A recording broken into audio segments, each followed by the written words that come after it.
And we are live here on Plus One EXP's Roll for Content channel. My name is Tony Vicenda. I'm Chief Alchemist here at Plus One EXP. Our hope here at Plus One EXP is to help amazing designers find great players who love their games, and amazing players find great designers whose games they can love. And this week, all week long, we are doing Wizard Week. I just heard there's this thing called Shark Week happening next week. It feels like they're ripping us off. I can't even imagine. Every day this week, we are sitting down and talking about a different wizard in J-Dragon's game 7-part Pact. There are 7 different types of wizards in 7 days of the week, so we're just breaking them down one at a time. You can go back and see the previous conversations about the wizards we've already covered, but today we are talking about the Faustian. No matter what other wizard name I say as we go along, it's all about the Faustian.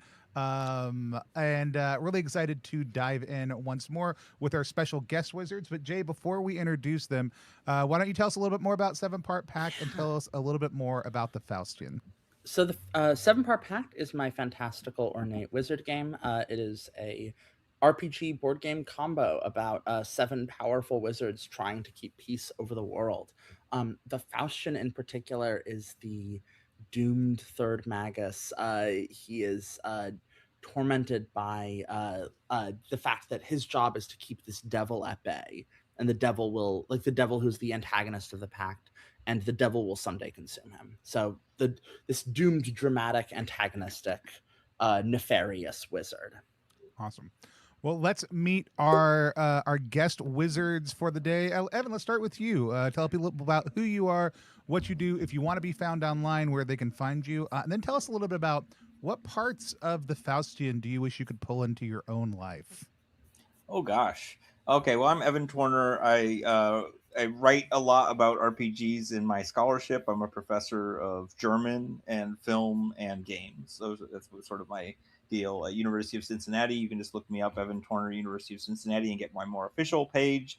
And mostly I'm on Blue Sky, Guy in the Black Hat, bluesky.social. And I playtested this game last September. Feel very good about the playtest, and what I really like about the Faustian, what I would be able to incorporate into my own life, is this kind of exacting idea of all of the stupid bargains I've made with powers over me, right? Knowing the full scale of how dependent I am on people who want to do me harm.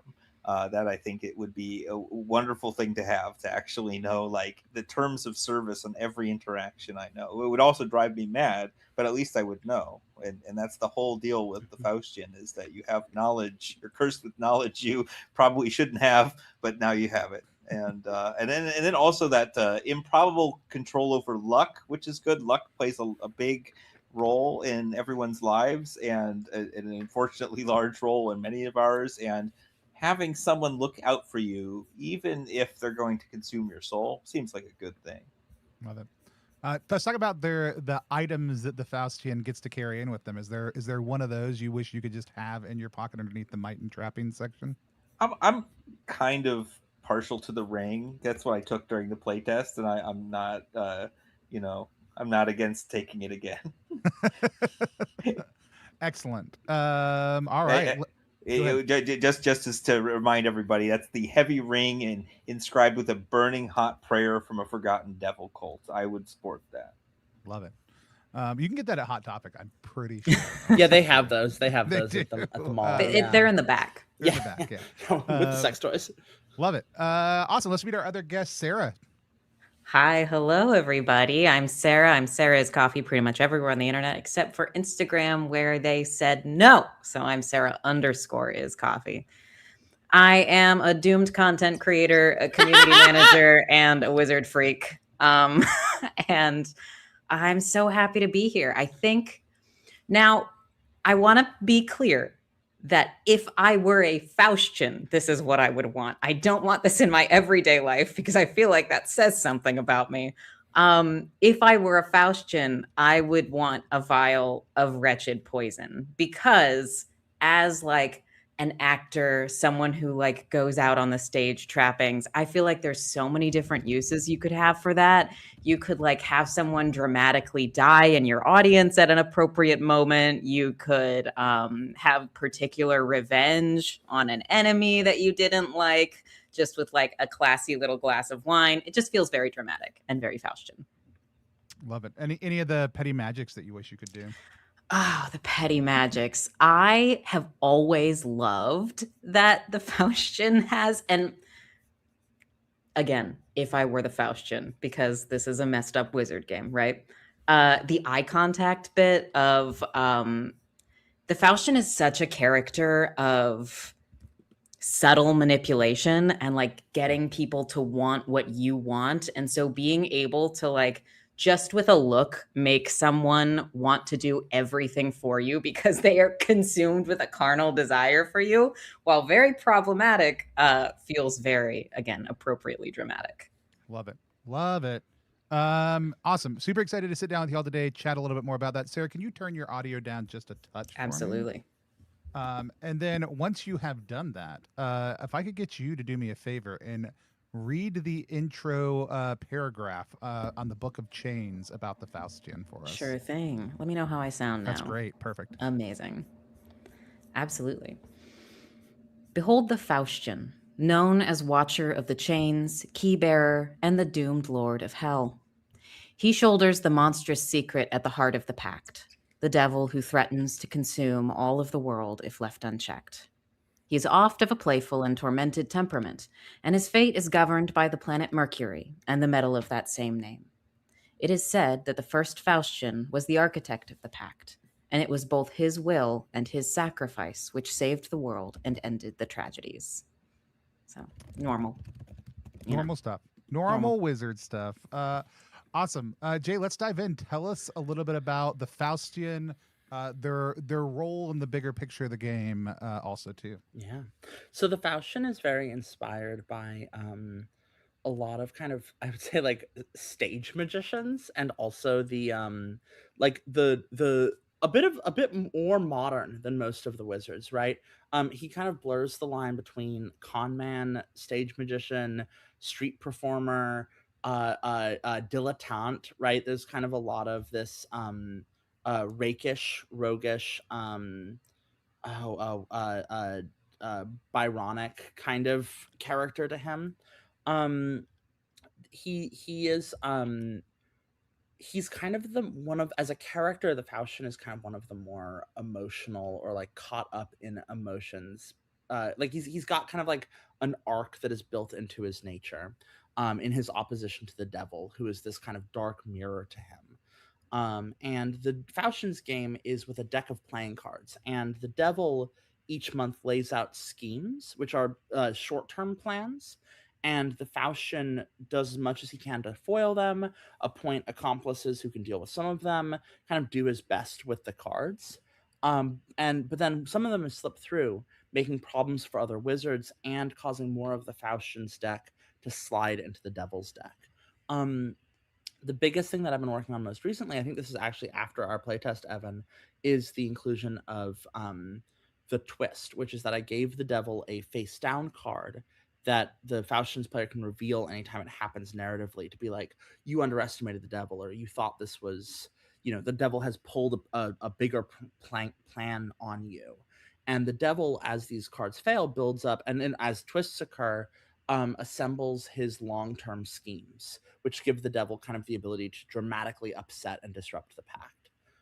And so that's kind of been the like one of the big design things has been, how do you make what is kind of algorithmic, right? How do you make a deck of cards feel like it's plotting against you? And so over the course of the design, the devil has gone more and more from like short-term impulsive random choices into creating the feeling of like, there is no player who's playing the devil, but you feel like you're playing against someone who is outmaneuvering you, even as you're playing as them. Love it. And let's talk a little bit about the devil also too, right? Because as we talk about the Faustian, as you bring that up, like the devil is a part of the narrative structure of play. There's a way that they work within play. Tell us a little bit more about who the devil is in the world here. Yeah. So the devil is weird. The devil is seems to be a core part of the Pact. The devil has agency and like has a desire to destroy the Pact. Why that is has been lost to history. The devil does not show up in religious texts. The devil does not show up as like a referenced historical figure. The devil seems to be in some fashion confined to or entangled with the Pact. It's almost like the devil's existence is a necessary prerequisite for the Pact itself to function in some fashion. There is a page of devil's origins that are possible explanations for where the devil comes from. Sarah and Evan and Tony, could each of you pick one that you think is your, like, if you were to pick one right now, what would be your go-to explanation? Yeah, for what why... page of the doc are we on? Yeah, for sure. That is page 60. You want to just pick an origin that you think is where the devil came from, at least for now, in your guess. Ambushed you with a second open. Yeah, That's while we're right. thinking, I'll just talk really quickly and riff on what you said, Jay, and say what I think is so delightful about the devil in this game is that it's not like our conception of the devil. Like, the devil is a convenient word to say for the fact that, like, the reason the wizards think of him as the ultimate evil is because he wants to undo the pact, which isn't necessarily an evil thing. It's just that to them, that's the worst evil, because that would mean giving up their power and the pact being dissoluted. And so he has to be the devil, right? Yeah. And I find that so fascinating. Well, I and love the devil is not Lucifer Morningstar, right? The devil is not Satan. The devil is not living in a big fiery pit and torturing, souls after they die, right? The devil did not fall from God's graces. The devil is like a weird guy who goes around and like shows up and like changes shape and causes problems. Yeah. And lies a lot, and every once in a while turns into a big dragon with a bunch of heads and like makes your life really hard. So yeah. My response to your question is it's the devil who made the pact to begin with, and the fact that you're all stuck in this sort of miserable power game is a machination of the devil. So obviously the devil, quote unquote, wants to destroy the pact, but for the same nefarious reasons that they created the pact in the first place. Yeah, I love that explanation. Hell yeah. I love it. I don't know if I'm looking at the right section because I don't have a page 60 in the document. Page, for me, it was 40. Okay. Oh, okay. I've got Devil's Origins on 33. Oh, well, that's well, you know what? This is why we don't have the PDF out yet, right? This is all, we're all in different places. Let me go look at the document you actually shared with everybody and make sure I'm looking at the same. Oh, nope, I need access. We're fine. We're going to keep on going. Yeah, and I can share mine, which is because I always love the weird gendered bits in this game. I love the devil was the daughter of the great wizard king who dared to practice magic of her own will and who was ripped to shreds by those selfish wizards. Her secret name is Nemora, because in all of the stories that I have encountered while playing this game, my favorite one always tends to be when the wizards freak out discovering that there's a woman in their midst. It's like the most delightful twist every time. And for the devil to have that as a twist is equally delightful for me. I love it. I love it when the devil is a woman. I love it when the devil gets to be kind of the dark feminine of the pact. I think that's always a really fun metaphor. God, if there aren't, of course, wizards are always men. But if there's not a woman in the wizard pact, then what are we doing? Yeah. Well, you've got to have a scapegoat, right, for all your woman stuff. Exactly. That was the one I was looking at also too. I was looking at the right section then. But I also really love the one where the devil created the entire world, but before he could transform into paradise, he was undone by his own creation and got stuck here. Yeah, really his secret good. name is Ephraim. There's a lot of these are really good because I also we did have a Faustian moment come up very quickly in play for us. It was at the first wizard. We had a twist happen and found out something about the devil's origin that was probably a lie, but was also one of these pieces and was a great way to shape early play and understanding of the devil in game. Also, yeah, too. when the devil was the princess of fairy who fell in love with a wizard, who used her blood to write the first grimoire.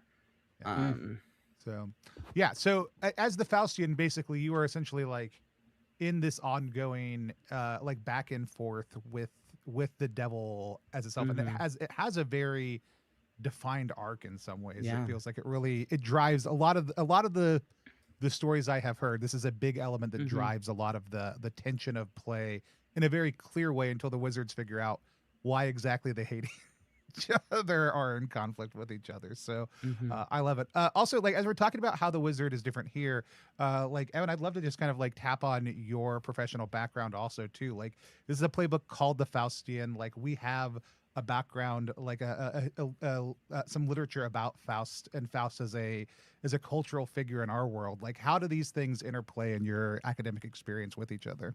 Well, I mean, the cool thing is Faust was always a folk legend, so there's no problem with just grabbing someone and calling them a Faustian, right? Because this is the origins of the character type. There was an anonymous chapbook published by Johann Spies in 1587, and that is what we are going off of. And then this inspired a lot of puppeteers, and so then for centuries you would go and see this sort of Faust trickster sort of play, as a puppet show, and then it's Goethe who then like says I could make a pretty cool narrative about God's grace and modern life, in what's called a closet play. Which again, if you're queer, which everyone on this call is, it's a funny thing. A closet play is a play you do not you do not perform. You read in the closet, and so Faust takes on this ultra literary kind of importance with that, and it's kind of like saying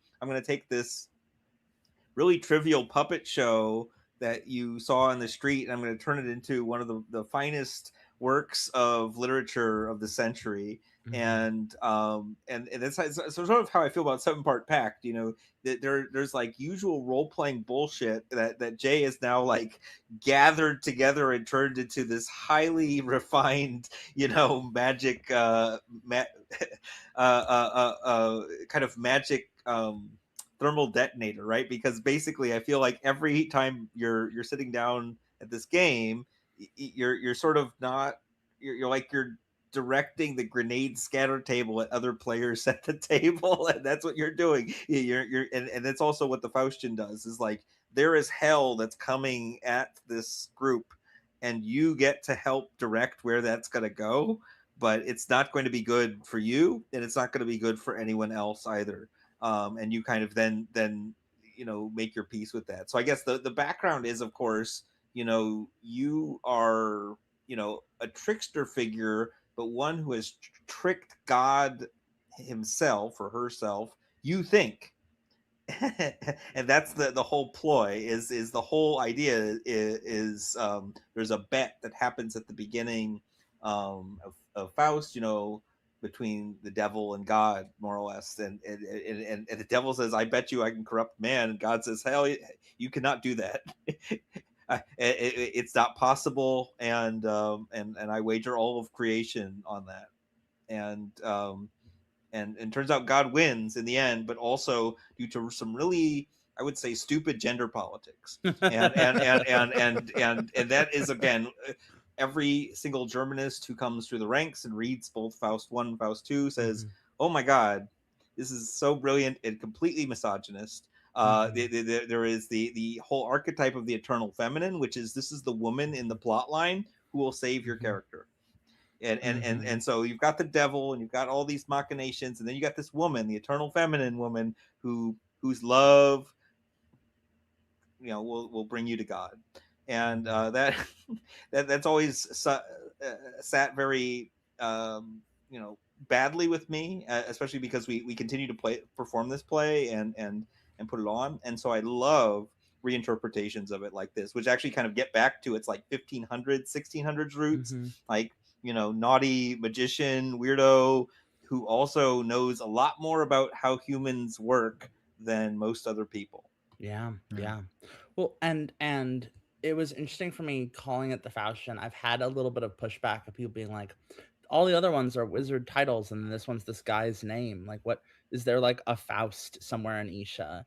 And I think, to me, the important quality is that, like, the Faustian is a little like, the Faustian, I think, is the only wizard who, like, kind of naturally has a sense of humor, right? I've never seen a Faustian who doesn't have a sense of humor. You kind of have to have like there's a little bit of the trickster like twist of the character itself. And I do think that that comes back. Like, it's me thinking a lot about stage plays. It's me thinking a lot about like originally the conception of the Faustian was that um the devil places these cards on these different communities. In the very first draft of the game, when it was set in England, those were all pubs, and the devil would put cards on different pubs and inns across Britain, and the Faustian would go to those different pubs to see what was going on there. And I think there's still something very true about the Faustian of like the guy who just shows up and is like, let me know you better than you know yourself. Yeah, and that's I think is very play like, very puppet like, very kind of traveler performer. And I think that like sense of humor and comedy is really, really important for the role that you're playing, not just like as the Faustian character, but like as your role in relation to all the other characters too, you know, that you have to kind of lighten the mood when you're the bad guy to everybody else's character, you know? So it's a good back and forth, a good play. Yeah. No, how early in your design did the Faustian, like where do they fall in the design process for Wizards? The Faustian was one of the earliest wizards to crystallize. I think that kind of like right up there with like the Necromancer in terms of like I had an idea and I tried pretty hard to stick to that for like throughout basically all of it, right? The deck of playing cards came in early. The idea of like I knew from the get-go that I wanted one of the GM roles that I wanted to have was the antagonist GM. That was kind of like burned into my head from the beginning. And so it was like, well, who is the figure who's dealing with being the antagonist GM as well, who's not just simply the antagonist to the Pact? Because that felt very that wasn't right. I didn't want it to be like, oh, and you're the bad guy wizard. I wanted to be like, no, you are a good man. At least you're trying to be, potentially, right? And the challenge you're facing is that no one else's domain kills them, right? Like, you're dealing with nuclear waste. Everyone else is just doing their jobs, and your job is killing you. And that's messed up. But also you're worried that a world where you're not doing your job is worse. And that came about pretty early and was pretty core to the game and has stuck through kind of all the different iterations. And it's, I think, probably one of my favorite wizards, just in terms of like both to play, but also just to have at the table. I think that like, it's always just felt really, really crucial to. I think the hardest part was when I was going away from England. There was a part of the Faustian that felt very English to me, right? Like, again, right, traveling to pubs at the time, and like the English folklore version of the devil and like the trickster spirit all being feeling very kind of like English folklore, and like even like some Appalachian folklore. And I was like, well, I have to bring this to a fantasy world. Can I just translate that into the fantasy world? And the answer was yes, but I worried about it for a while. Well, and the island of Scuttleport, the home of is like it's the pirate island. It's like wreckage of ships, and like so there's I'm sure there's still a good number of bars and pubs in Scuttleport. Yeah, the Bilgewater. Well, and the Faustian lives in the Bilgewater Inn, which was my favorite of the pub names from that original draft. And I took it and I held on to it because I loved it so much. I was like, I have to put the Bilgewater Inn somewhere. Love it. Awesome. Well, we're going to dive into kind of a part of this that we touched on a little bit yesterday, but we're going to talk a little bit about the celestial audience, kind of the way, because you mentioned they have this kind of powerful like GM antagonist role, and the first half of the wizards that we talked about don't strongly enter into that celestial audience. The second half, which starting with the Faustian, really do. Talk to us a little bit more about what the celestial audience is and kind of how that's manifest in this character. Yeah. So the celestial audience is the other kind of part of playing your character when you're not in playing the game when you're not in a scene, right? When you're not playing as your wizard, you are stepping in as the celestial audience to kind of adjudicate scenes and kind of function in a GM role. And the lower four magi, Necromancer through Mariner, they have celestial audience roles, but theirs are a bit more situational and a bit more like laid back. Like, they can kind of take a back seat and the game will function fine. And there's like opportunities for them to step forward, but there's not as much pressure to step forward. Starting with the Faustian, the upper three magi, as sometimes they're called, are much more kind of engaged with the core operation of the game as GM figures. Like, it is hard to play this game if you have an a chain watcher who is uninterested in watching the chains, right? You do need, like, even if like if the Faustian player kind of, if they're not going to do it, they have to hand it off to someone, because you do need someone to be watching the damn chains. And the Faustian, I think, gets into that with being kind of the GM who, as the chain watcher, produces conflict, right? Produces complications, kind of pokes and prods at people's choices, reminds everyone that that everything has a price. Sarah, I saw you perk up a little bit. Do you have thoughts on this? I just, in general, I love the celestial audience as a function in this game, because my trouble often with GMless games is like, who's holding the conch, so to speak, right? Like, who steps in and makes the decisions. And so, you know, the celestial audience in general, such an amazing way to like engage everyone regardless of GM experience level. So like someone who does still want to be a part of it but isn't as experienced can like take a necromancer and rule on death but not have to like take up too much space, whereas someone who's a little more experienced can take on the Faustian and watch those damn chains. And I love, as you were saying before, the way that this allows you to play an antagonist while not being the antagonist yourself. It allows there to be like a lot more safety, I guess is the way to put it, at the table, in terms of like how you interact and experience each other as players. So I've always loved it. Love it. Evan, how about you? Do you have any recollections of like stepping into the celestial audience mode when you were the Faustian, about making some of those choices about how the kind of driving into the antagonism? Or Jay, do you have any call out moments from that game where you saw it? From that game in particular, I remember everyone was mired in their own troubles that I didn't need to make more. One distinct thing, if I remember correctly, about our game is we didn't have an anchorite, and so the human dimension got lost. We didn't have a hierophant. That was it. Or no hierophant. That's right. Yeah. So we didn't have the hierophant, which meant that we had a number of wizards who couldn't care less about their population. but that didn't make life any better for them. They became even more self-obsessed and more like, protective and angry. Which again functions about the low-key right-wing resentment that is part of the core of this game. And I think it's good that then the game forces you to deal with these feelings of entitlement and so forth within yourself, but also like you can't be the hero when you don't have a hierophant. and so I felt like my role was to remind everybody of how ridiculous they were, and that in to sort of mock them, but also then when things got serious, that the Faustian's role was to kind of say, look, there are giant stakes here, which is if I go, for example, then the devil comes. and also so I'm gonna mock you and make your life a little bit difficult, but also if you come after me, you are screwing everybody, including yourselves, to the highest possible degree. And it's just a really nice position to be in, I feel like, where I can both poke fun at power while also being completely submissive to it to some degree.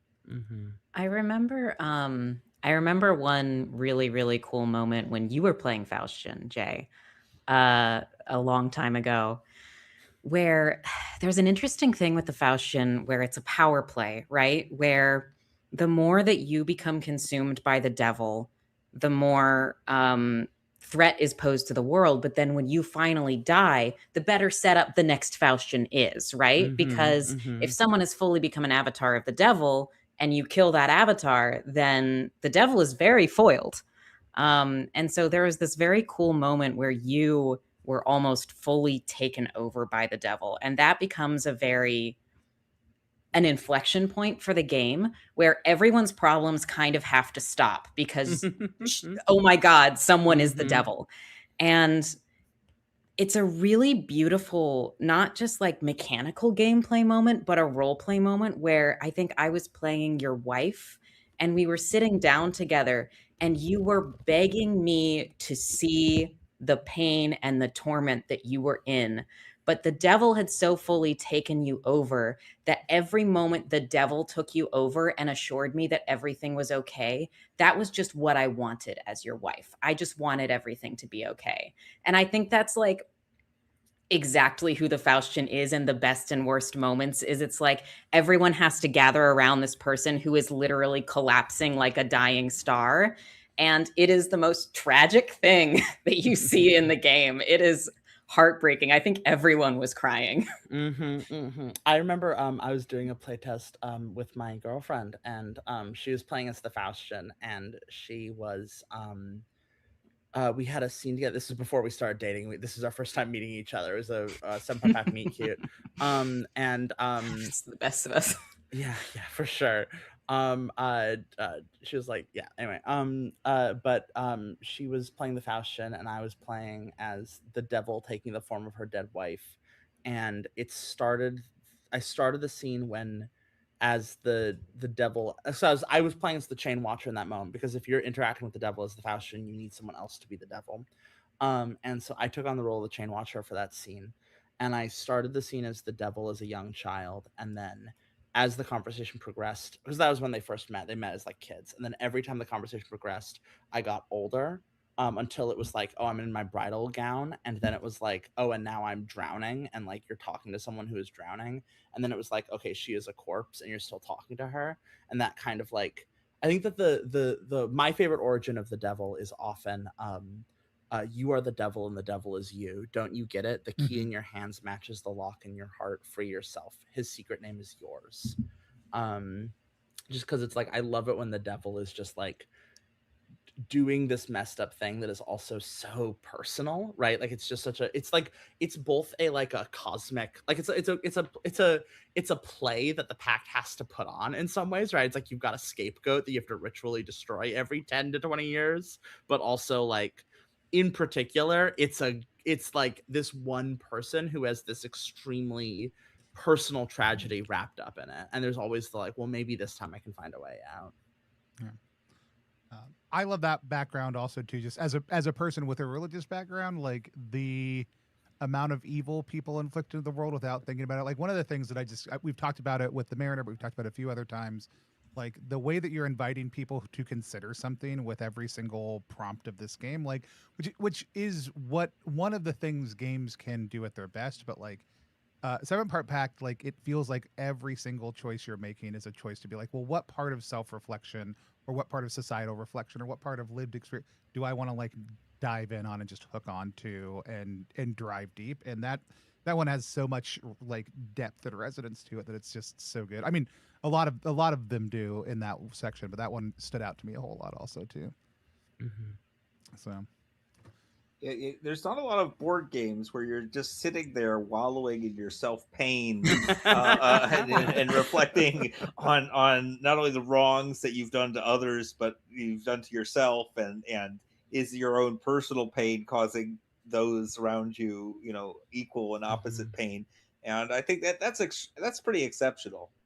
Yeah. Thank you. The game does an excellent job at like, if you really feel strongly about ending pain, then you're kind of presented with like, lean into full power and become a horrible person, or destroy everything that you have held dear for your entire life.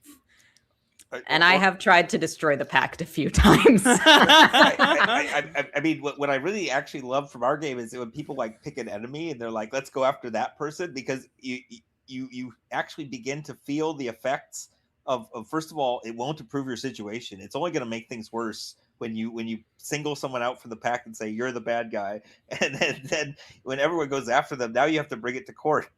Yeah. And now you're going to go through a trial, and someone's life is on the line, and you're going through this thing where no amount of self-justification you might have will withstand all of the different processes you have to go through in order to really go to it. So even times where you're like, I'm going to try and min-max this game, I'm going to make my character safe and prosperous and ready to go, you're going to hurt a lot of people in 7-part Pact.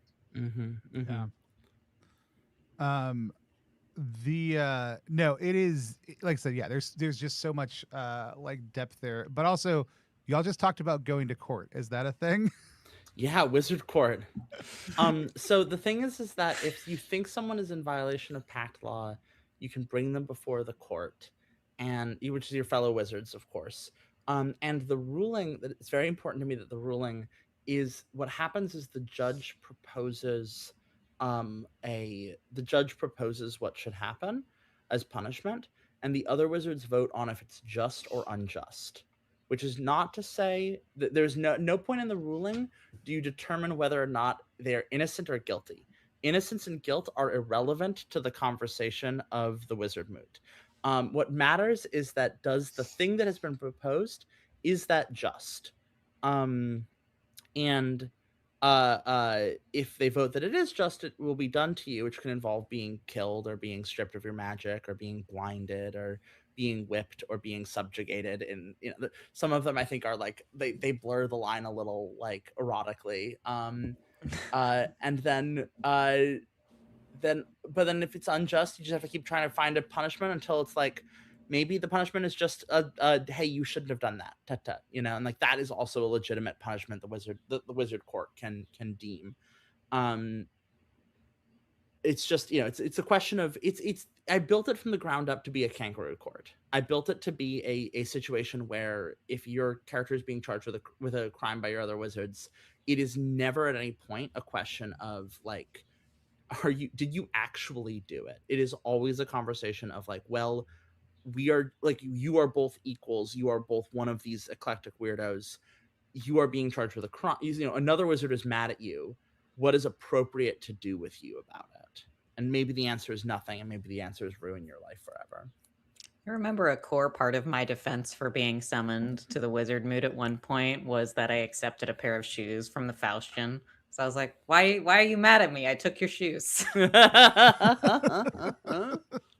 I'm also reminded of Avery Alder's The Quiet Year and the contempt tokens mechanic in there. And the contempt tokens allow you to, like, if you are dissatisfied with something, not only another, card made a player do, but something a player's doing, you just take a contempt token, and that allows you to act individually. And like they don't do anything other than that, right? And then you come to, everyone has their meetings and everyone like has their decision, everyone says their piece, and then nothing happens. And that's really important to me, is that like you cannot mechanically force someone through the sort of rules and mechanisms of law that you've all agreed upon. It's really important. Even the punishments, it's like the wizard who is being punished must assent to it. Because I think a big part of 7-part Pact is that I very rarely have rules that say you cannot do this, right? I want to at every single turn say, hey, if you do this, this will be the bad thing that happens, and just kind of set that up over and over, with the idea being that if you find a way around the bad thing, you can break the rule. What happened when you took the shoes? That's what I got to know. Oh God, this is so long ago. I was gonna say, I don't even remember this. I don't remember. From what I remember, the Faustian had littered the Necromancer's Island with shoes. For some unfathomable reason. The Necromancer took a pair of shoes. The Faustian was mad because I had cast a labyrinth in the Gates of the Dead, I think, and it had made consequences for the Faustian somewhere. And so was like, the Necromancer is trying to plot against me specifically. The Necromancer is in league with the devil. And I was like, no, we're cool, man. I like you. I took your shoes. And it was funny enough that the Faustian was like, yeah, sure, fair. And then I got off with a lighter punishment. But that was a long time ago. Then there was another wizard court, I think, more recently, that was the Hierophant had like destroyed an entire city, I think, if I'm remembering correctly, and tried to get away with getting a punishment that he would not feel. Everyone caught him out on it, and he got a really bad punishment because he tried to like worm his way around. I remember. I think we trapped him in an eternally burning egg that we buried at the bottom of the ocean that had an amulet that whispered to him of his past mistakes, or was that a different hero? That was another one. That was a different time. I am remembering yeah. now. No, this was a Hierophant who actually turned good and was like, the Pact is turning evil, and was trying to do good things for the That's people. right. And we were all like, you him. can't do that. And so we took away his magic and banished him. That's he was right. 12. Laughs fondly in reminiscence. He was 12. So Boberation says that maybe this is a better appropriate for the Warlock episode, but I think it's a good moment to bring it up. What happens if a wizard dies or is stripped of their powers or these things? How does play proceed from that point? Mm-hmm. So there's a couple different routes. The big one being like, the big question is like, well, what do you do now as the player? And it kind of is based on there's a few different options for what the player can do. The big one is that if you make a new wizard, the player who killed you does get a hand in shaping your new wizard. Which is kind of a little bit of the reward for killing a wizard, is the Benny of like, hey, if whoever you are bringing in is someone you have prepared for the position. And so you can kind of get a say in like, hey, I think you should play a character who is a bit more like this, and kind of help them be someone who is maybe working towards your agenda at the very least at the onset. They can then take their character wherever they want, but it just kind of gives you a little bit of power and mentorship over them. You can also just choose not to play a character for a little bit, right? You can just kind of step back to the celestial audience. That's more common, I found, in like weekend one-shots, where it's like your character dies like an hour before game wraps, and you're just like, oh, I'm just gonna sit back and like pitch in as GM, and I don't need to make a new character for an hour. You can also, right, I think there's like you can also just be like, I'm good I got my fix of wizards, I'm gonna step out of the game, thank you all so much for having me, right? That is a legitimate thing that I've seen people do as well. The game has a few different options with that. I think the crux of it is that the two big things are, what do you do about the player and what do you do about the domain game? Like, how does the domain game keep on ticking? And then what does the player choose to do as a person? And those are kind of the two different things to be thinking about when a wizard dies. But wizards do die. The necromancer actually has rules for funerary services for when a wizard dies. So the necromancer is actually the one who's in charge of kind of that process. But it totally happens. It's awesome when it happens. It happens to the Faustian most. The Faustian in particular, when he dies, the number of cards remaining. I don't know if you heard the motorcycle outside my door, but vroom, bitch. The number of cards the Faustian has remaining in his deck is inversely proportional to the strength of the devil next time. So if the Faustian has kept the devil well at bay and then dies maybe incidentally or on accident, the devil kind of is able to seize that to get a lot of power very quickly. Whereas if the Faustian has done a terrible job keeping the devil at bay, the devil has kind of stepped in fully as the wizard and then dies, the next Faustian is going to have a really easy time of it because the devil has maybe himself actually died for a period of time. And players absolutely can step in as different wizards. That happens, right? Especially if you've got fewer than 7 players, right? It's like if you've got 5 players and someone dies, they're probably going to want to just play a different wizard playbook, which is awesome. And I've seen that happen as well. Love Yeah. it. I think I actually entered a game as a result of a wizard dying. So that's also an option. Like it's a fun way to get like new players in sometimes too.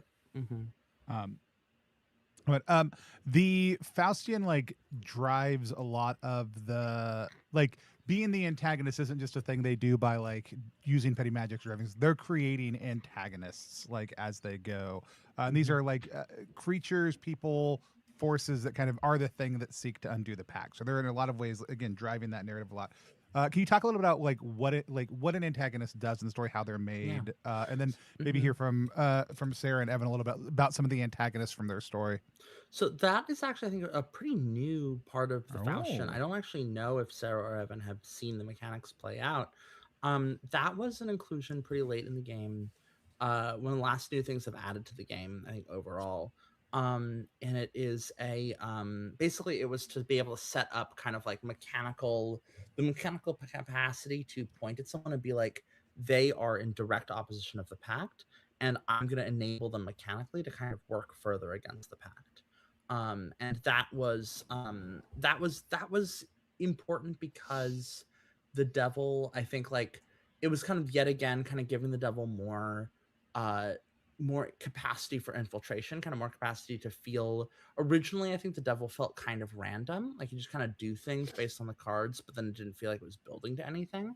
And antagonists served as kind of one of the ways to kind of build that up and make that work. But I think that was still a very recent addition to the game. So Evan and Sarah, I think that might have been added. Evan, if you have anything to say, I have a little bit of something to say because I feel like there have been proto versions of this. Yes, yeah, you've definitely seen proto versions of it. Yeah. Yeah, Sarah, you can talk about that, and I'll keep thinking.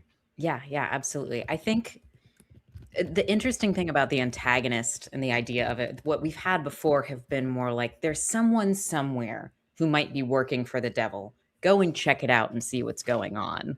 And those are, to me, the most interesting characters in the Faustian's arc and narrative, because oftentimes they serve as really good foils for you to begin questioning the idea of what the Pact is actually doing and whether that thing that they're doing is good. Because a lot of times that you find out someone is working for the devil, it, at least on the surface, looks like they're working like to the benefit or will of the people.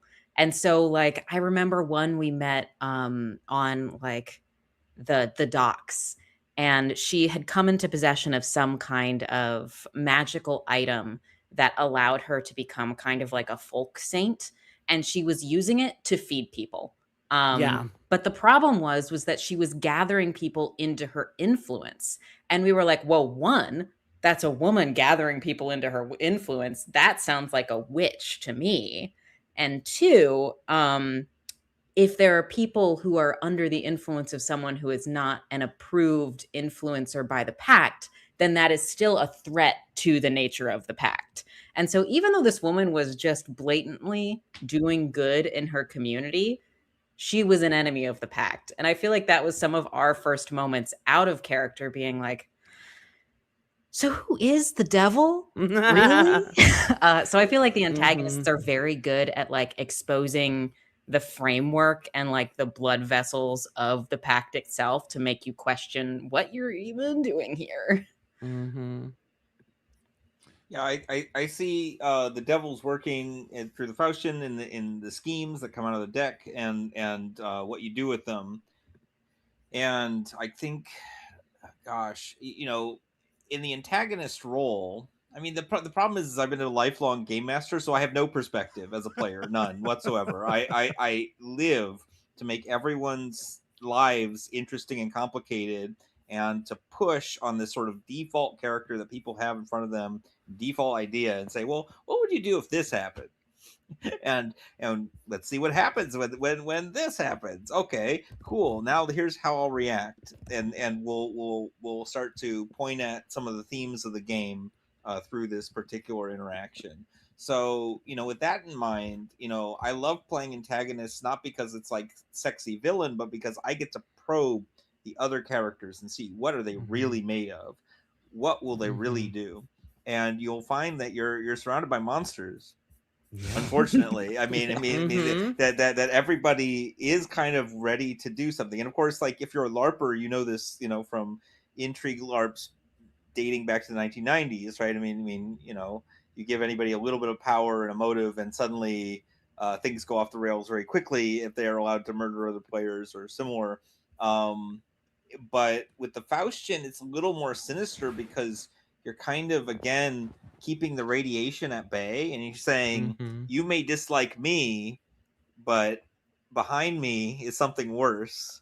This is just like, you know, Franz Kafka's Before the Law parable, where, you know, there's a guy standing there with an open door to the law, and he says, if you want to access the law, you can go through there, but there's a worse gatekeeper than me, so you might as well just stop with me. And the narrator does. The narrator doesn't go any further. So you sort of, your role as a Faustian is, yeah, people will get angry at you because you're definitely the problem, but then also, like, you know, people or players who understand sort of the position of the Pact with respect to who they are, what threats they face. You can suddenly say, well, I could make all of our problems way worse if I antagonize the Faustian. Otherwise, it's a low grade radiation I'll just have to deal with. and kind of think, okay, that's just life. And the wizards who do that kind of to some degree neuter the if they just tolerate whatever the hell we deal with that we as the Faustian generate for them, they're worse to us than someone who targets us, because then we can feed on that power, we can feed on that play as Faustians. But if they ignore us, that's the worst thing. Well, and part of the joke of the Faustian, right, is that every wizard's domain is structured so that when things go poorly, it makes everyone else's life harder. The Faustian is the one who's really obvious about it, because the Faustian has a very obvious, like, a card is placed on another wizard's community and then flips to cause a problem in that community. And so when the Faustian is messing up, there's a bunch of cards on other wizards that all flip over to cause problems for those wizards. So it always feels like whenever the Faustian gets a complication, it's secretly a complication for another wizard. Whenever the Faustian messes up and there's like 8 cards on other people's domains, that's actually a problem for everyone else. And so even though all the wizards work that way to a degree, where every wizard has a thing where, oh, a foe of death escapes and goes in another domain, right? A lord declares a proclamation that makes a problem for someone else, right? These things do feed outwards. The Faustian is so obvious about where it feeds outwards and is so loud about it that it creates this like very fun friction of like, well, if I make your life harder, it's just making my life harder, right? The Faustian is so obvious that like when they screw up, it just makes other people's lives harder. And I want to add that when we were playing, I was actively trying to do a good job of managing the deck, and it didn't matter, right? Yeah.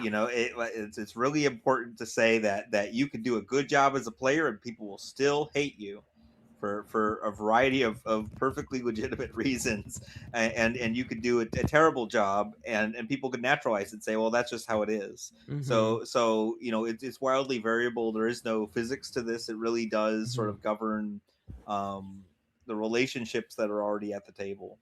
Yeah. Jay, there's a constant theme, and we've talked about this a little bit, but I want to call it out clearly, because I think it's a good time to talk about it. Of like, most of the time with a board game, whether it's solo or group or whatever, there is a win condition. Like you might be scoring points towards a win condition. It may be like, hey, it's hard to get a perfect whatever, but you're ranking it, but it's about like accomplishment. Every single one of these games you had to design to work imperfectly in an entirely controlled manner. Like they're all designed to break down gracefully, which is far more common on a role playing side of things than it is on a board game side. It is can insanely you talk hard a little bit to about make that process? It's insanely hard to make 7 board games, none of which you can win at. That was the hardest part of game design, I think, was just being like playing so many interesting board games I could draw influence from, and then being like, but you can't win them, which really changes the entire process of designing them. With the Faustian in particular, the Faustian feels like playing a card game against someone who does have a win condition was kind of the solution there, right? The devil does have a thing where if the devil can play a royal flush against you, I think that just ends the game, right? And so like the devil has a win condition. The devil has an out through all of this. You just have to like be playing a game you're not losing at. Everyone else has games where it's like they don't even have that, right? They just have games that feel just like it's very inspired a lot by like faction play and like hex crawls and like a lot of things that do exist in RPGs that are simulations that don't have win states, right? They just kind of tick along. And I think that's why it like throws board game people to be like, oh, you can't win them. What is that supposed to mean? And it's like, well, in RPGs, we actually have a lot of board games that you can't win at. We call them hex crawls, we call them point crawls, we call them faction setups, we call them, we have these concepts already. We just it's never been, as far as I'm aware, it has never been done so systematically and asymmetrically. Yeah. Normally it's like one person is keeping track of it and everyone else is kind of playing the rest of the game. Yeah, but it's a GM procedure or tracked by an individual, and you're Yeah. But no, here's the other thing: the games all still have to be fun in order to make you want to play them, and all the games still are that mix of. Well, yeah, you can design a game you can't really win at. The question is that fun? And that's well, and I think, also is the game interesting if you are good at it and if you're bad at it? And if you're bad at it. And that's Because I want such a hard like design space to be in. Yeah, it is really tough to make sure that like if you are choosing to be bad at your game or if you're just bad at it, that does not make your role-playing experience worse. In fact, sometimes it makes it better. Sometimes there'll be, I think with the Necromancer in particular, because the Necromancer is one of the rare ones where I think being good at the Necromancer game isn't actually fun. And I remember in the stream being like, all the time people will come to me and be like, hey, I'm the Necromancer, I'm feeling overworked and underappreciated, what do I do? I'm like, have you tried taking a vacation? Yeah, it's working actually. Have you tried slacking off a You bit? should feel like a janitor with no time off. Yes, Yeah. exactly. And the interesting thing is like potentially based on play of game, you can make things easier, especially if the wizards would work with each other, but it would make for an entirely uninteresting version of the game if you're like, well, let's just solve all of each other's problems. Like it, you would, but even still, like the antagonistic nature of the devil, even if everybody else decided to do that, like this game would not allow you to proceed without that. Like, I mean, like it's one of the interesting things that you still have a couple control points where like, yeah, we're going to reject the premise of the game and just try to make everything as good as possible.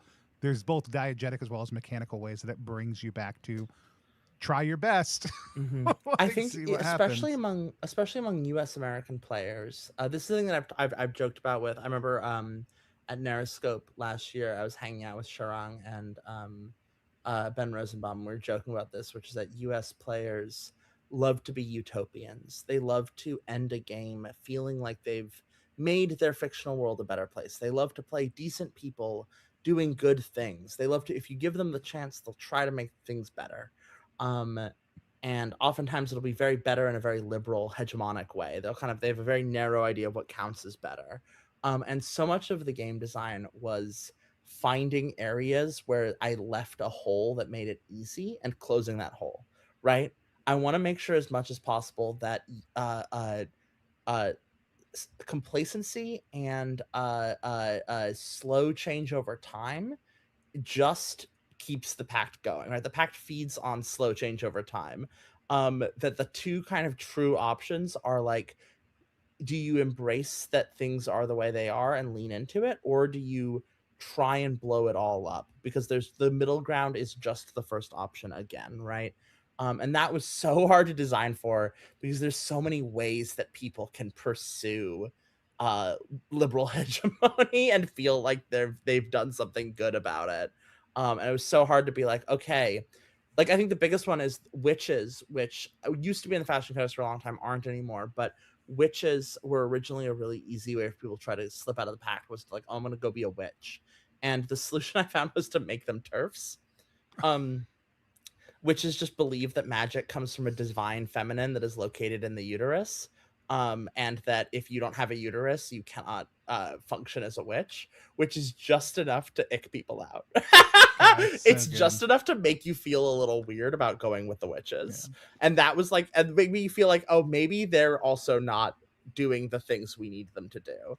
And it was so funny having to find like 100 little solutions like that to little holes people would find just to make sure that like, if you're gonna find a way out, that it shouldn't be easy. There should be no easy ways out. There are ways out, and they take a lot of work. Yeah, love it. Got some great comments from the chat over the last little bit. From Brewer, they said, it's interesting to think about how power shapes your vision. After the Hierophant episode, I was thinking about how I'd win that game for the people, but I was still holding on to a type like control, which is... like again, like these elements of like, oh, like we all want to like win at that thing. And then Nathan Gold shouting out, can't say to watch live, but stopping by to say that the Faustian / Watcher of Chains is an incredible game design expression of anxiety disorder, demoing the best and worst aspects of it.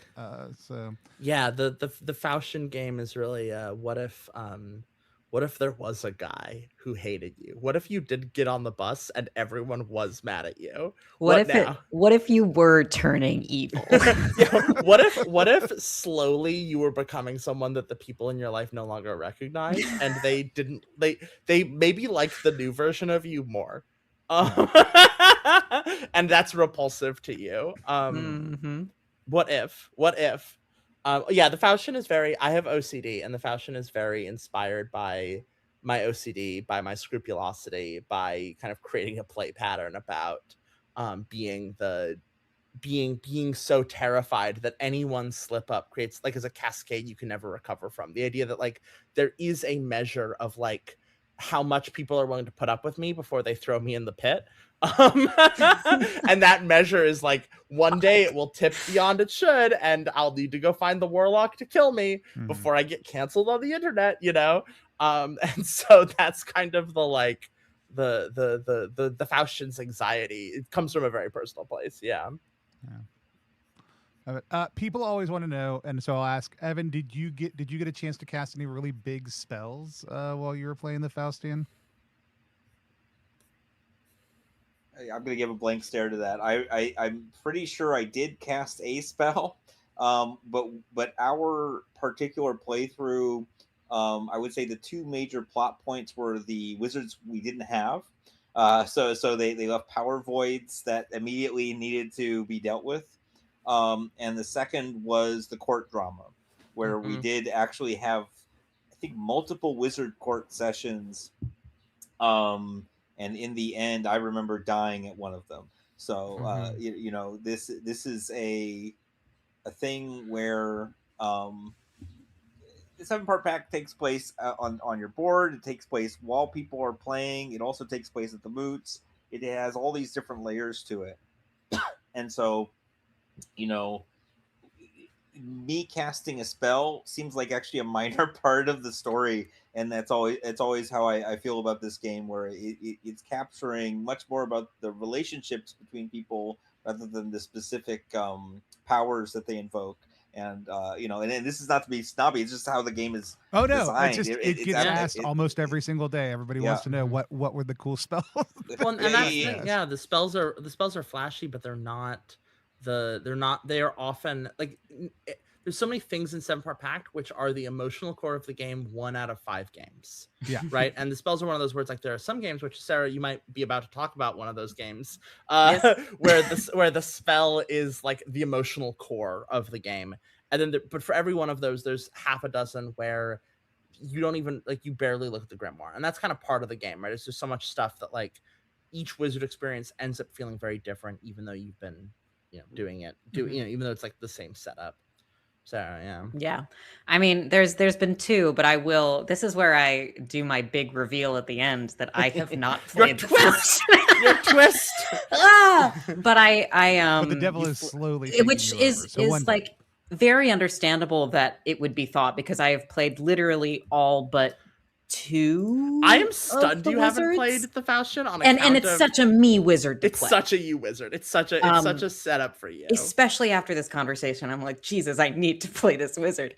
But I've had many dear experiences with Faustians, and there was one where spell casting was the emotional heart. I was playing the sage at the time, who had been involved in a tryst with the warlock and the Faustian 100 years ago, right? And realized that the Faustian, who he was in love with, was going to be given over to the devil. And so as a last-ditch effort, tricked the Faustian into eating him so that he could possess the Faustian and expel the devil out of him in order to like keep him alive for that much longer, right? So then my sorcerer comes back, my sage comes back, but the Faustian now believes through my trickery that I am the worst, most evil person ever, come back to wrought horrible damage on the Pact and the world. And so thinks I'm back to get up to some fuck shit, when really I'm back because I'm worried the devil's going to take you again, but the same trick won't work this time. I'm trying to make a utopic paradise where we can escape to while the rest of the world falls into disrepair. He's trying to kill me. Mm-hmm. And I'm going to need your help, Jay, to remember the exact spell that it was, but it involved setting up several... Annihilation. Yes, several different points of magical focus within an area. I completely forgot that this happened in this game. I was so caught up in my sorcerer That's psychodrama so in this real. game. It's And so I'm real. like remembering all of this now, but I was like, in my head, I'm like, oh, well, I was doing my sorcerer thing. And I completely forgot about your incredibly dramatic plotline. Yeah. And so the Faustian setup spent literally 2 to 3 months of real game time setting up all of these points that we met in the midst of them. We had this very emotional conversation in which my sage finally convinced the Faustian, like, I love you, I care about you, and I don't want you to die. And all of this has been for you. And that was like, for the Faustian, who is a character, as Jay said, that spends their entire time being like, I am doomed. I am going to be evil forever. And there is no escape for this. Being presented with some kind of escape was a complete mental break. And so the Faustian activated Annihilation, and we both were utterly destroyed forever. Love it. Yeah, we definitely had Annihilation in our game now that I think about it. We had the obelisks get Yeah. arrested. I was Love gonna say, the I think obelisks. M obliterated the Halcyon Isles or something like that. That's Yeah. correct. Yeah, it was and again, M made it seem like it was totally rational that we needed to obliterate the course. Halcyon Isles. I mean, it's a that's the thing about this is if you got your all male wizard team with their rationality, they can accomplish some really horrifying things, and then you're left as a player thinking like, am I the baddie? Am I the issue? Am I supposed to think about this what I just did? There's a line in the rule book that I'm really partial to. We find it really quickly. The line is about here we go. Notes about content. Throughout the text of Seven Part Pact are themes of misogyny, homophobia, and transphobia. Different themes, including complex and challenging ones that push at the limits of social acceptability, may emerge from play. As both wizards and the world around them, players will often find themselves on both the giving and receiving end of violence. Sometimes during the game, a player may pause and realize that their character has just casually performed an act of mass violence, authoritarian surveillance, or monstrous social inequity. These moments can be compelling. Seven Part Pact is frequently at its most interesting when players discuss and linger on the implication of their character's actions. I think that the biggest thing for me for play, like the highlight of play for me, is always when I take a moment and I appreciate like what has like I think that like this is a thing I've talked about a little bit in other places, but I think that this is a game that rewards thinking a lot about the game. And I think there's a lot of games that people are really into. They want games that let them turn their brains off, just kind of have fun. Those games are good. Those games are cool. There's a lot of good games that are that. This is a game where it's like, actually, hey, put on your thinking cap, right? Like sit with the things we're doing and like talk about the implications and like what it means and what it says about the setting, right? Like talk about the game together and like think about what it means and like engage with it as like a thing that you all care about. And I think that the game rewards that tenfold, like in my experience. Like the highlight for me is always when we do something really awful and we go, wow, let's like think about that. That was really interesting. And I just want to point out that this is not a game that should succeed in any way, shape, or form from any conventional market model. It's materials intensive. It's emotionally difficult.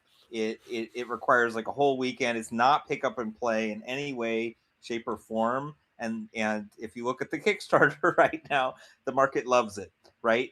People want this level of difficulty, and Seven Part Pact is difficult because life is difficult, right? Yeah. It's not there's no barrier there, and I think that if it forces you into a space where you do have to think about how do I relate to other people, how do I agree on something, how do my actions impact other people's lives, those are all really really important moments, and they come organically. They don't it's not some counselor or some preacher coming and telling you what to think. It just happens when you do an action in the game and you think about what that means. Yeah, absolutely. Love it. It's been great. Want to provide again last opportunity for people to ask questions, but also Sarah or Evan, do y'all have questions y'all want to ask each other? Jay, things that you're curious about your experience of play, or just to put any of us on the spot right now. It's a great time. Sarah. Go ahead, Evan. I'm just gonna be facetious. Okay, yeah. I mean, I was going to be facetious too, which is how do we set aside time to play these experiences? Because it's like not quite a LARP, but it takes a LARP's worth of weekend. It's okay if you spend 3 hours a week doing this. I've done campaigns in that style before. It feels, especially when you're playing online, it does start to feel a bit like a podcast that you chime in with sometimes, which I think is actually a really nice feeling. But it doesn't have to be a big weekend bonanza. It can be a thing. Like, the game does ask for a consistent investment of time, kind of no matter what. It does ask you to prioritize it a little bit in a way that, like, I think in an age where there's a lot of stuff that's interested in becoming invisible and like infiltrating your life quietly, this is a game that's interested, like, it goes like, hey, I need you to set aside some time for me, right? Give me 9 hours over the course of a weekend, over the course of several weeks. Give me 18 hours, give me a year, give me your next book project, give me your playlists, give me your art, right? Like, feed me. But in a way that, like, is like, there's this chunk of time and then it's done. We're stepping out of it, and it's not going to infiltrate our every moment the way like, I love Over Under. I think it was a fascinating project. I think that the biggest reason I would never run a thing like that is because I'm not interested in making a game that infiltrates every aspect of someone's life that way. For more than a weekend, which is different, right? A weekend is different. That to me is and different. Also, this game plays as an excellent LARP. Let me say, it does play as a good LARP, yeah. But I do think, like, I think that no matter what, the game asks for time, and that is a tough ask for when we are all busy grown-ups. But also, I think that, in my experience, we live in a world full of things that are scared to ask for time. Right, we're in a world of 5-minute apps and 15-minute games, and kind of like, what can we do really quickly when we're both running around? And I think that there is something really profound and special about saying, I'm going to take my friends and I'm going to make time for them. Right. Yeah. We're gonna have a dinner party. We're gonna do something. We're going to separate ourselves from the world. We're gonna make something that is on our own, that is not that is separate from our lives. And I think that's kind of, if you want to engage with 7 Pact, that's kind of my, like, if you want to know how to make time, I think you just have to say, like, I like, if you don't want to make time, that's fine, right? But if you want to make that time, I think it's just being like, okay, we're gonna carve out this time where we can, but we're going to, just understand that it's a shared priority, right? It's not one person getting a bunch of people together who aren't prepared. It's about getting everyone together. Yeah. And every designer I know, and most of the people I know who are not designers, who are just excited about the game, are already planning their 2 years from now, where are we going for the week or weekend to play this game. Like, that has been the conversation for people who are diving into it, because they want to take that time and they want to dive in. Like, that is the way, like, people are already picking that up and engaging in it really deeply. So excellent. Sarah, what was your facetious question? Where do you get off making a game like this, J Dragon? What do I think I'm doing? Who do you think you are? Who do I think I am? Who do you think you are? I am. Yeah. I still can't believe I'm actually making it. It is very funny to me. It's amazing. Yeah. Sarah, you've been watching me work on it now for 3 years. Most of the game's lifespan. There was a point, I think 2 years ago, where I could have stopped, right? I think I was 80% done 2 years ago, and I've just been slowly going mad. Yeah, it was wild. There was a full game 2 years ago, and yeah. all of us were like, this is great. You're still going? Like, it's good. Yeah, but it wasn't. Then but it wasn't done, and you see that perfect. now. It wasn't done. It wasn't done. It was good. It would have been fine. I could have put it out into the world. It would have had issues, and I would have. It wouldn't have been 7-part Pact. It would have been a totally serviceable object. It just wouldn't have done the things I needed to do. And I've spent the past 2 years since then mostly editing it in and refining it and testing it and, like, tweaking the knobs. And there's not, I'm grateful that I had the space and the time, and I have the privilege of Steve Jackson cheering me on to make that possible. Yeah, love it. Sarah, if you had to give future Faustians a piece of advice on playing as well as a Faustian, even just from your observations, since we now know the full truth, what would your advice be? I think my advice would be very actorly advice, which is to lean into the tragedy of it all. That the Faustian works best when you are exploiting the mechanics in order to eventually fuck yourself over so fantastically that you burn out in the most beautiful star narratively possible. And don't worry about doing a bad job, because the tragedy, if you let the game take its course, will make itself. Just let yourself soak it in. Awesome. Evan, same question. I would advise a future Faustian to take great interest in the stories of the other characters, the other wizards, because you're the plot twist in their story, and you're also the accelerant of all the flames of their misery. So you could really enjoy someone's problems if you know what those problems are, if you know what the relationships are, if you know exactly which knife to twist. And this is not in any kind of bad guy sense, because you actually grow a lot closer to your fellow player if you listen to them, understand them, and do exactly the wrong thing that their character would hate. Love it. Mm-hmm. Awesome. We had two questions that came in that we haven't had a chance to chat about yet. One is really pretty easy, and that is, has a royal flush came up in playtesting, Jay? No, it hasn't. I don't need those sorts of things to come up. It's more of a. It is incredibly hard to make it come up. Yeah. No, that's fine. Yeah. Oh, It was a no, quick no, no, question This earlier isn't. that, yeah, but I'm it's not. This isn't me like being annoyed or whatever. Yeah, I'm yeah. just explaining. Like it's incredibly hard for it to come up. It's one of the mechanics that it's a thing I do sometimes with the veteran sword. With in Yuseva's bed and breakfast, there's rule conditions for when you're playing a particular game. Things can occur. There's rules for if an impossible thing happens, right? And like I like to have rules for late, like a thing that is not going to actually happen, right? We're never going to. If you reach that point, it's because the entire pact has been so negligent for multiple months in a row. And if that happens, the game ends and the devil wins. You all did that to yourselves. So it's just a little like, hey, if you want to keep playing this game, don't be negligent about it, right? Just like you do have to deal with the Faustian in some capacity eventually. Um, and it's not a thing that I expect to come up. I think I will be very pleased to hear about at some point it occurring, but I'm not worried about it. And then the other one is, other than the complexity, they'd love to hear more about any friction points that people had with the game and play testing. Like, are there things for let's dial in on the Faustian. What were some of the friction points that we haven't talked about, maybe, that you got to work to overcome?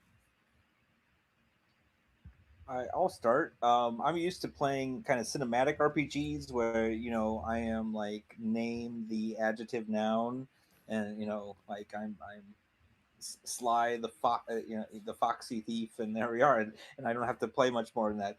In the character creation of the Faustian, you're really putting one layer on top of another layer on top of another layer. Your devil's got a personality, you've got a personality, you've got your relationships with your various dependents. It's all part of a larger story, and you can't come in with a high character concept and think I'll just play this and then I'll react this way. You really do have to think about what are all the components of this character and how do they fit together. I think that's a friction, is that you do have to invest in it, and the components aren't going to come together in this really nice, easily digestible mix. Sarah, any thoughts from you? Yeah, I think just to harken back to what you said, Jamie, about like the game asks you to give it time, and to agree with you, Evan, you're going to come up against friction if you think that, especially like the devil's game, working with the cards, managing everyone else's domain, that is something that you have to dedicate a lot of thought and time to. And the friction for that can honestly just be that sometimes you don't have the time in your week. And so just knowing that this is a role that requires you to dedicate a lot of time.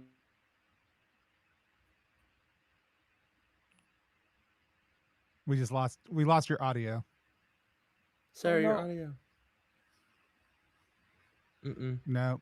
All right. It was great. All the things you were saying were great. You're so wonderful. That's all right, because we're just about out of time anyways. Jay, were there any final thoughts that you had, any comments that you wanted to toss out? Yeah, I think to finish Sarah's thought a little bit, to try and read your mind a little bit, the Faustian has to play the Faustian requires either like dedicating time, like if you want to play like a Faustian who's good at his job, or if you want to play a Faustian who's bad at his job, like you kind of have to accept that like you are gonna kind of explode pretty quick, and that is definitely a friction point. That's something I've like had to like grapple with over the course of the game. Right, there's a little bit of people don't always, there's some tension in RPGs around like how skill testing should it be. I like that balance with the Faustian. It's the most I love the Faustian as just this messy drama queen, right, as the scapegoat of the Pact, but as someone who like that is both true narratively and mechanically. But yeah, as Evan you were saying, all right, like this whole game, there's a lot of layering, there's a lot of kind of like building up these thick layers until like, and like Sarah, I remember you, me, and your partner. We've talked about this before together. The interesting kind of phenomena of like the game feeling like 20 stories, all of them ticking forward once every session, and so you've got a lot of things you're invested in. They're all spread out and they all tick forward really slowly, and so it feels like it's kind of baiting you in a ton of different ways. I'm back. You're back. Yeah. You're back, baby. Yeah. The friction of accepting the game explodes. The friction of feeling like you're hurting the other players. I think there's some friction there. Yeah. Awesome. Love it. Yeah. This is great. Jay, do you have anything you want to read at the end? Oh, I was thinking about that. I was debating. I think maybe from the Faustians thing, the devil has some of my favorite texts, but also it's not really easy to read out loud on account of it being in footnotes. I was trying to kind of see if there's anything I really wanted to reveal. While you're taking a look at that, Evan, if folks want to find you online, just remind us one more time where they can do that. Oh, guy in the black hat .b_sky.social, or you can also just find me at my my email, either my university email or my Gmail, which is just my first name my last name at gmail.com. Plenty of people have found me that there since I was one of the original Gmail users in 2004. Right. Love it. Sarah, how about you? Oh no. I've just muted myself that time. Okay. Scary. Sarah is coffee everywhere. Easy to find me. It's a play on my last name because I'm actually not a huge coffee drinker these days. Love it. We will be at Gen Con next week. And when I say we, I mean Plus One EXP will be there, booth 449 with our friends at IPR. Evan, I believe, is going to be there at Games on Demand, it sounds like, running some great games. Jay, where are y'all going to be at? We have a booth. I'm going to be at Steve Jackson Games booth, wherever that is. It'll be look on the app. You're fine. Yep. The Possum Creek is also throwing a Possum Creek unofficial pizza party. We do this every year on Thursday in the Omniseverin lobby without their permission. So if you want to hang out with the Possum Creek crew, you're welcome to come and do that there. But just please don't get us in trouble with the lobby. Yep. Cool. All right. Did you find a good final invitation? Yeah, I was just gonna read. This is just a little bit of advice from the principles of the Chain Walker. Just maybe a thing that a lot of Faustians struggle with is feeling like what is too hard, what is not hard enough. My advice is provide steady tension for the rest of the Pact. Don't go easy on your other wizards. They're like trapeze artists, and you're the tightrope. They need the rope to have enough tension for the tricks they pull off to be impressive. Lean into antagonism without getting lost in vindictive retribution. Always focus on what makes sense for the world that has been created so far. And foreshadow future disaster. Sometimes a wizard will find a way to get everything they want. Even in those moments, the potential for future disaster lies down the line. A magic spell may create a solution that lasts for 1,000 years. Remind them that someday, 1,000 years from now, another pact will have to face the same problem. Every definitely solved problem is another piece of ammunition you can someday use against them. Love it. And with that said, we will be back tomorrow for our next moot at 2 p.m. We'll have Sage tomorrow and Sage tomorrow, and Caleb Zane Hewitt Yeah. on. Sage tomorrow is the name of one of our guests. It's also what we are doing tomorrow. But super excited to sit down and chat with them about the Sage and all that. We have floated out a couple images of our schedule for the week. We did move that one to 2 p.m. We'll get an image out tomorrow and update folks. That's going to be at 2 p.m. tomorrow afternoon because Jay and I want to go to a party tomorrow.